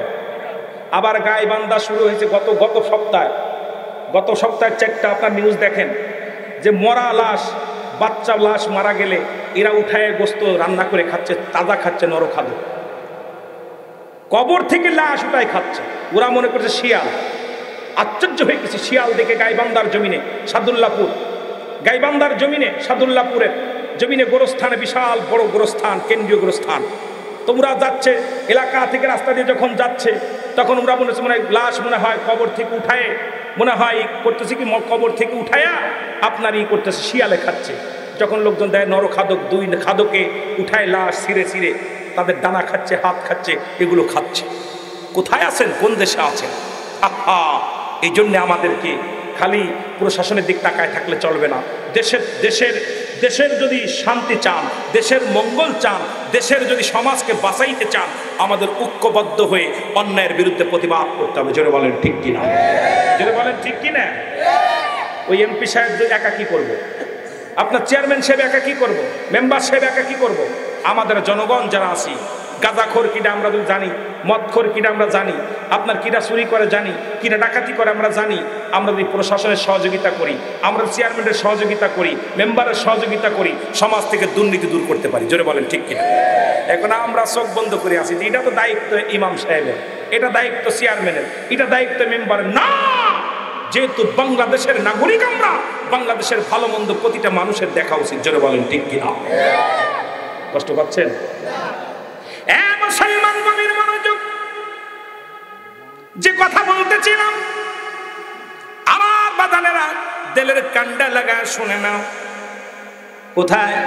এই নমরুদের সাইজ করলো মশা দিয়া, মশা পাঠাইল এক জাক, মনে আছে না? এক জাক মশা, এই মশা চলে আসছে মেঘমালা হইয়া বৃষ্টির মতো আসছে। নমরুদ দেখে রে প্রচুর পরিমাণ মশা আকাশ থেকে মেঘ মনায় নামছে, আসিয়া এমন কামড় শুরু করলো। নমরুদ বাহিনীকে মশায় কামড়ায় সাইজ করে দিছে। এখন প্রতিনিয়ত আজকাল 17 জন না কয়জন মারা গেছে ডেঙ্গু রোগে। সুতরাং বাংলাদেশে প্রতিনিয়ত ডেঙ্গুতে মারা যায়, কারণ এই যে মশা নমরুদ বাহিনীকে সাইজ করার জন্য মশা আসছে। এই মশা যখন নমরুদ বাহিনী শেষ হয়ে গেল, একটা ল্যাংড়া মশা, কানা, লেকচোক নাই, একটা হাত পা নাই, ল্যাংড়া আল্লাহর কাছে প্রার্থনা করে, আল্লাহ আমারে তো পাঠাইলা নমরুদের সাইজ করার জন্য, আমি তো সবার পিছে পড়ে গেছি, আমি তোর বাহিনীকে কামড় দিতে পারি নাই, আমার আল্লাহ একটু দয়া করো, আমার দিকে একটু তাকাও গো আল্লাহ, আমি তোমার আল্লাহ ওই নমরুদ বাহিনীকে সাইজ যেহেতু করতে পারি না, মনে বড় কষ্ট, যুদ্ধের ময়দানে এসে খালি হাতে ফিরে গেলে কেমন হয়, আল্লাহ আমারে তুমি এমন শক্তি দাও আমি যেন নমরুদের সাইজ করতে পারি। জোরে জোরে চিল্লায় বলেন মারহাবা। আল্লাহ তাআলা তার সাইজ করার জন্য দিলেন, ক্ষমতা দিলেন। যাইতে নমরুদের নাকের ভিতর দিয়া ঢুইকা মাথার ভিতরে, একটা ঠ্যাং নাই, একটা চোখ নাই, ল্যাংড়াটা ঢুকছে। ল্যাংড়া যখন ঢুকছে মাথার ভিতর ঢুইয়া খালি ফর ফর ফর ফর করতেছে। নমরুদ কয় মরিছি, কাম সারছে। নমরুদ আর রাজ দরবারে বসতে পারে না, খালি মাথা, যেই রাজ দরবারে আসে মাথার ভিতর কামড় শুরু করে দেয়। আর জুতা দিয়ে নমরুদের 1 নাম্বার উজির যিনি ছিলেন, ও বাজা মুসলমান, শুনে নাও, এ মুসলমান, ওকে ডাক দে, বলতেছে পিঠা মাথার মধ্যে জোরে জোরে বাড়ি মার। জুতা খুইয়া নমরুদের মাথার ভিতর ঠুক ঠুক করে খালি বাড়ি মারে। আল্লাহু আকবার বলে। যেই বাড়ি মারে ভালো লাগে, বাড়ি মারে ভালো লাগে। হামান, নমরুদের উজিরের নাম কি? হামান। হামান রে বলতেছে, হামান জোরে জোরে পিটা, আর ভাল লাগে না, কামড় দিতেছে। হামান কাইয়ে মরিছে তো কি কর্মচারী আমি। এখন হামান জুতাতে জোরে একটা মারছে, এক বাড়িতে নমরুদ কাজ। আল্লাহু আকবার বলে। মশাটা উড়ে চলে গেছে। আল্লাহ সাইজ, আদম রে তোমার চলে যেতে হবে। কোথায়? কয় মালাকুল মউত। আমি মালাকুল মউত আপনার কাছে আসছি, আপনার জানটা নেওয়ার জন্য আমার আল্লাহ হুকুম দিছে। এখন আপনি বলেন, আপনি কখন যেতে চান? আমার আল্লাহ বলছে আপনি যখন যেতে চান তখনই নেওয়া লাগবে। আদম নবী কয়, ও আজরাইল, আমাকে যে নিয়ে যাবি, আমি জান্নাতের মধ্যে অনেক ফল খাতাম, জান্নাতের মধ্যে অনেক ফুলগুলো দেখতাম, জান্নাতের নিয়ামতগুলো পাইতাম। আজকে সেই ঘিরানটা আমার মনে আসতেছে, অনেক মনে জাগতেছে। আদম আলাইহিস সালাম বলে, আজরাইল, আমার রূহটা তুমি নিয়ে যাবেন। বলে, জি, আপনার রূহটা নেওয়ার জন্য আল্লাহ পাক হুকুম দিয়েছে। আদম আলাইহিস সালাম বলে, একটু সময় দাও আমারে। আমার ছেলেদেরকে ডাক দে, বলে, ছেলেরা রে, তোমরা কে কোথায় আছো? আমি তোমার বাবা আদম, আমার পরাণে ফল খাইতে চাই, জান্নাতি ফল খেতে চাই, কারণ আমি মারা যাব, আমি দুনিয়া থেকে চলে যাব। আমার মন চায় ওই জান্নাতের মধ্যে নেওয়া খেয়েছিলাম, জান্নাতের মধ্যে অনেক ফল খেয়েছিলাম, আমার মন চায় একটু ফল খাইতে। আদমের সন্তানেরা ফলের সন্তানে বাইর হয়ে গেলেন। শীষ আলাইহিস সালাম এসে ডাকতে বলে, আল্লাহর নবী আদম আলাইহিস সালাম, আপনি পৃথিবীর মধ্যে প্রথম মানুষ, নবী হিসেবেও প্রথম। তবে আদম নবীর আগেও কিন্তু আমার নবী রাহমাতুল লিল আলামিন মুসলমান, কিন্তু শরীয়তে আদম আলাইহিস সালামকে আগে পাঠাইছে দুনিয়ার মধ্যে। শীষ আলাইহিস সালাম ডাকতে বলে, আব্বা জান, আপনিও নবী, আপনি আল্লাহর পয়গম্বর আর প্রথম নবী, প্রথম মানব, যেহেতু দুনিয়ার মধ্যে আপনি আল্লাহর কাছে চাইতে দেরি, আমার আল্লাহ দিতে দেরি নেই, আপনি চান। আদম আলাইহিস সালাম বলে, আমি ভুল করেছিলাম, ওই জান্নাতের মধ্যে অনেক আরামে এসেছিলাম। একটা ভুল করার কারণে আমি আদম বিতাড়িত হয়েছি। কোন মুখ নিয়ে আমি আল্লাহর কাছে চাইব জান্নাতি ফল? তুমি চাও বাবা শীষ, তুমি চাও। শীষ আলাইহিস সালামকে বললেন, বাবা শীষ রে, যতগুলো সন্তান আমার আল্লাহ দিয়েছে তার মধ্যে একমাত্র নবুয়তি আমি তোমারে দান করেছি, সুতরাং তুমি আমার আল্লাহর কাছে অনেক প্রিয়, তুমি চাইলে আমার আল্লাহ দিবে। শীষ আলাইহিস সালাম চাইলেন আমার আল্লাহ, আমার আব্বা জান আল্লাহ শুনে নেন, যেহেতু একটা সন্তানের কাছে বাবার হলো 14টা হক, এই 14টা হকের মধ্যে 7টা হলো জীবিত থাকতে, 7টা হলো মৃত্যুর পরে। সুতরাং বাবাকে খুশি রাখার জন্য, বাবার ওই মনের চাহিদা মেটানোর জন্য আদম আলাইহিস সালামের সন্তান শীষ আলাইহিস সালাম দুটি হাত উঠায় দিলেন আল্লাহর দরবারে, আমার আল্লাহ তুমি আমার বাবাকে তুমি জান্নাত থেকে ফল পাঠায় দাও। আল্লাহ বলে, আমার শীষ আজকে হাত উঠাইছে আমার দরবারে, আমার আদম আজকে ফল খাবে, যাও জান্নাতের মধ্যে জিবরিল আমিন যাও ফল নিয়ে যাও, ওই নেও ফল নিয়ে যাও, অন্যান্য ফলগুলো ঝাঁকা ভরে বেশি করে আমার আদমের কাছে নিয়ে যাও। আমার আদম অনেকদিন জান্নাতি ফল খায় না, আমার আদমরে আমি জান্নাতি ফল খাওয়াবো। জোরে জোরে বলো মারহাবা। ফল নিয়ে জিবরিল আমিন যখন ফেরেশতারা নিয়ে রওনা হয়ে গেল, আমার আল্লাহ ডাকতে বলে, ফেরেশতারা দাঁড়াও, এই জিবরিল দাঁড়াও, কারণ পৃথিবীর মধ্যে আমার আদমের যত সন্তান হয়েছে প্রত্যেকে জোড়ায় জোড়ায়, একটা ছেলে একটা মেয়ে, আমার শীষের সঙ্গে কোনো জোড়া দিই নাই, সুতরাং আমার শীষ অবিবাহিত আছে। যেহেতু নবুয়ত পেয়ে গেছে, জান্নাত থেকে একটা সুন্দরী হুর নিয়ে যাও, কারণ দুনিয়ার কোনো মেয়ে শীষ আলাইহিস সালাম বিয়ে করবে না, দুনিয়ার মধ্যে আমি বরাদ্দ করি নাই শীষের জন্য, এই জান্নাত থেকে একটা হুর নিয়ে যাও, এই হুরের সঙ্গে শীষ আলাইহিস সালামের বিবাহ করায় দিবা। কারণ আদম আলাইহিস সালামের দায়িত্ব একেতে শেষ হয়ে যাবে, কারণ আদম আলাইহিস সালাম, মুসলমান শোনো, আদম আলাইহিস সালাম ছিল নবী, উনি মৃত্যুর আগে ওনার একমাত্র অবিবাহিত সন্তান, ওকে যদি বিয়ে করায় দাও আদম আলাইহিস সালাম তার দায় মুক্ত হয়ে যাবে, চলে যাও, তাড়াতাড়ি চলে যাও। এর জিবরিল আমিন যখন ফল নিয়ে চলে আসলেন, সঙ্গে করে জান্নাত থেকে এক সুন্দরী হুর নিয়ে চলে আসলেন। জোরে জোরে বলো মারহাবা। সুন্দরী এক হুর নিয়ে চলে আসলেন। বাবা শোনো, এবার যখন হুর নিয়ে আসলেন, ছাকা ধরে যখন ফল দিলেন, আদম আলাইহিস সালাম ফল পেয়ে অত্যন্ত খুশি, আল্লাহ তাআলা জান্নাত থেকে ফল পাঠাইছে, এই নেন আপনি খান। এবার যখন ফলের জায়গা রাখলেন, দেখে হুরের পাখা, মুসলমান শুনে নাও, ওই জিবরিল আমিনের পাখার পাশে, জিবরিল আমিনের আপনার একটু দাঁড়ায় পাশেই দেখি একটা মেয়ের ছবি। আল্লাহর নবী আদম আলাইহিস সালাম জিগায়, ও জিবরিল, ওই মেয়েটা কে রে? ওকে তো আমি দুনিয়ার মধ্যে দেখি নাই, এই মেয়েটাকে আমার চিনা চিনা লাগে, মনে হয় আমার চিনা চিনা লাগে। কয় হুজুর, এটা দুনিয়ার কোনো মানুষ না, আপনি ঠিকই ধরেছেন, দুনিয়ার কোনো মেয়ে নয়, আমার আল্লাহ তাআলা আপনার শীষের জন্য জান্নাত থেকে একটা হুর পাঠাইছে, এই হুরের লগে শীষ আলাইহিস সালামের বিবাহ করায় দিতে বলেছে। জোরে জোরে বলেন মারহাবা। আর একটু জোরে জোরে চিল্লায় বলেন আল্লাহু আকবার।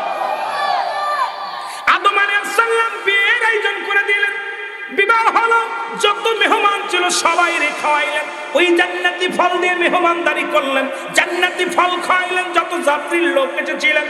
মুসলমান শোনো, আদম আলাইহিস সালামের ছেলে শীষ আলাইহিস সালামের সঙ্গে দুনিয়ার মধ্যে হুরের বিয়ে হয়ে গেল। আমার বাবার আদম আলাইহিস সালামকে নেওয়ার জন্য আজরাইল পাঠিয়ে দিলেন মালাকুল মউতকে। আদম কয়, ও মালাকুল মউত, একটু ধৈর্য ধরো, আমার সন্তানদের সামনে যখন আমার জানটা নিবা, হয়তো আমার চোখ দুটো বড় হয়ে যাবে, না হয় আমার মুখটা বড় হয়ে যাবে, নাই জিহ্বা বাইর হয়ে যাবে, কারণ এই মালাকুল মউত আদম তো জানে, মৃত্যু জানত না। আদম ডাকতে বলে, মালাকুল মউত রে, আমার কলিজার টুকরো সন্তানদের একটু দূরে যা, তাদেরকে ঘর থেকে বাইর করে দিলেন। ও মুসলমান শুনে নাও, একটু পরে আদম আলাইহিস সালামের রূহটা বাইর হয়ে গেল, এই দুনিয়া থেকে আদম আলাইহিস সালাম চির বিদায় হয়ে গেল। মুসলমান শুনে নাও, আদম আলাইহিস সালামের লাশ খানা পড়ে থাকলো, ছেলেরা কান্নাকাটি জুড়ে দিল, কিন্তু কি করবে, কেমনে দাফন করাইবে, কেমনে কাফন পরাইবে, কেমনে জানাজা পড়বে, কিচ্ছু জানা নাই। কারণ প্রথম মৃত্যুবরণ করলো আদম আলাইহিস সালাম, এই মানব জাতির প্রথম মৃত্যুবরণ করলো আদম আলাইহিস সালাম।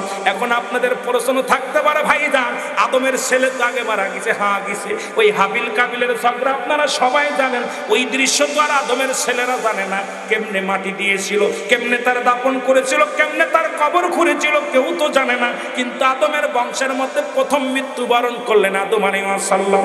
আল্লাহ কয় জিবরিল আমিন দৌড়ে যাও জান্নাতের মধ্যে, জান্নাতি পানি নিয়ে আসো, জান্নাত থেকে কাপড় নিয়ে আসো, জান্নাত থেকে সুরমা নিয়ে আসো, জান্নাত থেকে তুমি ঘি নিয়ে আসো, আতর গোলাপ নিয়ে আসো, আর তোমরা গোসল করাইবা, জানাজার নামাজ পড়বে। শীষ আলাইহিস সালাম যে তুরে দুনিয়ার মধ্যে পাঠাইলাম প্রথম মানুষ হিসেবে, ওই মানুষটার জানাজা পড়বে নিজের কৌরবজাত সন্তান। ও মুসলমান শুনে নাও, জোরে জোরে চিল্লায় বলা যাবে না মারহাবা। আদম আলাইহিস সালামের জন্য ফেরেশতারা জান্নাত থেকে পোশাক, যে পোশাকটা খুলে নিছিল হাওয়া আলাইহিস সালামের থেকে, আদম আলাইহিস সালাম থেকে, ওই পোশাকটা আল্লাহ বললেন যে পোশাকটা আমি পরায় খুলে রাখছিলাম জান্নাত অভিমান করে আদমের উপরে, যাও ওই পোশাকটা আদম রে আজকে সাদা কাপড় নিয়ে যাও, পরায় দাও। আর এই রকম জানাজার যে নিয়মগুলো, এই নিয়মগুলো আদমের ছেলে শীষ আলাইহিস সালামকে শিখায় দাও। এই ইমামতি করবে শীষ আলাইহিস সালাম, আর তোমরা হবে মুসল্লি, সব দাঁড়ায় দাঁড়ায় শিখায় দাও। আদম আলাইহিস সালামের জানাজা পড়ার জন্য, গোসল করানোর জন্য অসংখ্য ফেরেশতারা আসলেন জমিনের মধ্যে। আদমের সন্তানদেরকে ডাক দিলেন, কেমনে কবর খুঁজবে, কবরটা খুঁচাই দিলেন। ফেরেশতারা সাথে থেকে কবর খুললেন, আদম আলাইহিস সালামের কবর খুললেন। এরপরে জানাজা গোসল করালেন আদমের ছেলের সঙ্গে, সন্তানদের সঙ্গে গোসল করাইলেন ফেরেশতারা, আতর গোলাপ লাগাইলেন, কাফনের কাপড় কেমনে পরাইবে এটা সব কিছু দেখাই দিলেন। এবার শীষ আলাইহিস সালামকে দোয়া শিখিয়ে দিলেন, তোমার আব্বার জন্য এইভাবে দোয়া করতে হবে, এইভাবে জানাজা পড়তে হবে। শীষ আলাইহিস সালাম হযরত আদম আলাইহিস সালামের জানাজা পড়লেন, দোয়া করলেন, এরপরে দাফন করলেন। জোরে জোরে চিল্লায় বলো মারহাবা। এই আদম নবী থেকে শুরু করে আজ পর্যন্ত যত মানুষ দুনিয়া থেকে বিদায় হয়ে গেছে, আমার দাদু ভাইয়েরা শুনে নাও, শুনে নাও। সুতরাং 1000 বছর জীবিত থাকা পরও মারা গেছে, সুতরাং আমি আপনিও মারা যাব, দুনিয়ার মধ্যে থাকবো না, থাকার জায়গা না। এই দুনিয়ায় থাকার জায়গা নয়, থাকার জায়গা নয়। এই জন্য পৃথিবীর মধ্যে 4 জন প্রতাপশালী বাদশা, 3 জনের নাম বলেছি, এখন একজন বাদ আছে, তবে আমার মনে আছে রে মুসলমান। একজনের নাম হলো বলতেছিলাম বাদশা জুলকারনাইন, মুসলমানের একজন হলো বাদশা সুলাইমান, আর কাফেরদের মধ্যে বাদশা নমরুদ, আর একজনের নাম হলো বুখতানসর। এই পৃথিবীর মধ্যে আল্লাহ পাক তাদের প্রতাপশালী বাদশা করল, রাজত্বই দান করেছিল, তারা দুনিয়া থেকে বিদায় হয়ে গেছে, কেউ বেঁচে নাই। জোরে জোরে চিল্লায় বলা যাবে না ঠিক কিনা? সব কিছু শেষ করে দেবে, কুল্লু মান আলাইহা ফান, সব শেষ করে দিবে কে? আল্লাহ বলে, আল্লাহ আমি আল্লাহ এই জমিনটাকে রাখবো না, এই জমিনটাকে আমি পুরা তামা বানায় দেব। আজকে পরের জমিন ফাঁকি দাও, কত এতিমের সম্পদ তোমরা ফাঁকি দাও, ঘুষ খাইয়া সুদ খাইয়া 10 বিঘে 50 বিঘে জমি করলা। শুনে না, এই জমিনের মধ্যে যত মাটি আছে আল্লাহ কয় সব পুরা তামা বানায় দিব।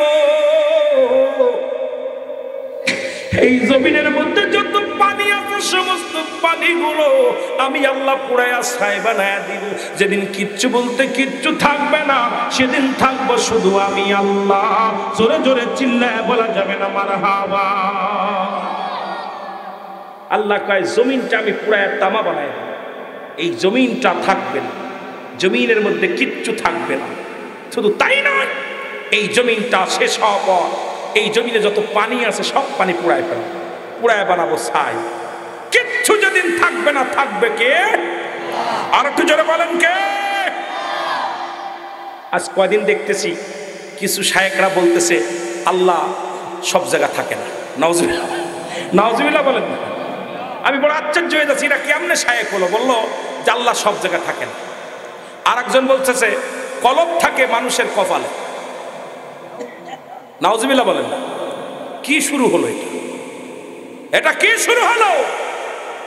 ইমান ওই ফুলতুলি মাসলাদের একটা স্লোগান আমি শুনেছি, বাঁচাও ইমান বাঁচাও দেশ, সাহেব কেবলা বাংলাদেশ। সুতরাং বাঁচাও ইমান বাঁচাও দেশ, সুন্নি জামাতের বাংলাদেশ। জোরে বলেন মারহাবা। আর একটু জোরে বলেন, আর একটু জোরে। বড় কষ্ট পাই না। আবার কি শুরু হলো দেশের মধ্যে? কোরআনের ভুল ধরতেছে, কোরআনের মধ্যে অধিকাংশ আয়াত জাল, কোরআনের অধিকাংশ আয়াত জাল।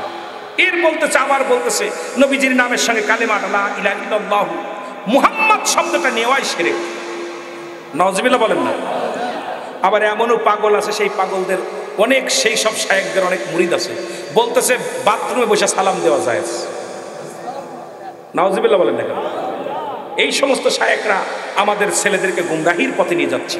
কোথায় চলে যাচ্ছে? আবার আল্লাহর হাত পাওয়া আছে, আজকে শুনলাম আল্লাহর হাত পাওয়া আছে, সব আছে, আল্লাহ খায় ঘুমায় সব আছে। কি অবস্থা এগুলো আপনারা দেখবেন, মাঝে মাঝে মিডিয়ার মধ্যে তাকায় খালি ছবি দেখেন না, কিছু কিছু দেখবেন শিক্ষা অর্জন। আমার মুসলমান শোনেন, আমি এই জন্য বলতেছিলাম মানুষের তিনটে বিপদ। নাম্বার 1 হলো মানুষের মরণ, নাম্বার 2 হলো কবর। কবর বলতে বোঝায় মানুষের মরণের পর থেকে শুরু করে কিয়ামত পর্যন্ত জগৎটাকে বলা হয় কবরের জগৎ। জোরে বলো মারহাবা। কিয়ামত পর্যন্ত জগৎটাকে বলা হয় কবরের জগৎ। আমার বাবারা, 1 নাম্বার বিপদ হলো মরণ, 2 নাম্বার বিপদ হলো কবর। এই কবর কাউকে ছাড়বে না, কবরে আমাদের শুতে হবে। অনেকেই মনে করি আগুন দিয়া পোড়াইয়া দিলে আর কবরে মনে হয় আযাব হবে না, মনে করি হাঙ্গর কুমিরে খেয়ে ফেলছে তার কবর হবে না। কবর বলতে বোঝায় মানুষের মৃত্যুর পর থেকে শুরু করে কিয়ামত পর্যন্ত জগৎটাকে বলা হয় কবরের জগৎ। সুতরাং আপনাদেরকে আমি অনুরোধ করে যাই, এই কবরের চিন্তা আমাদের ভিতরে আসা লাগবে। সর্বশেষে যিনি মারা যাবে, যিনি কবরে যাবে, 50,000 বছরও তার কবরে থাকা লাগবে। এই কবরের দিন এই রকম দিন নয়, কবরের রাত এই রকম রাত নয়, কারণ কবরে শুরু আছে, তার শেষ নাই। কবরে কোনো সকাল আর বিকেল। সুন্নিয়াতের প্রচারের স্বার্থে ভিডিওটি লাইক, কমেন্ট ও বেশি বেশি শেয়ার করুন। আমাদের সাথেই থাকুন।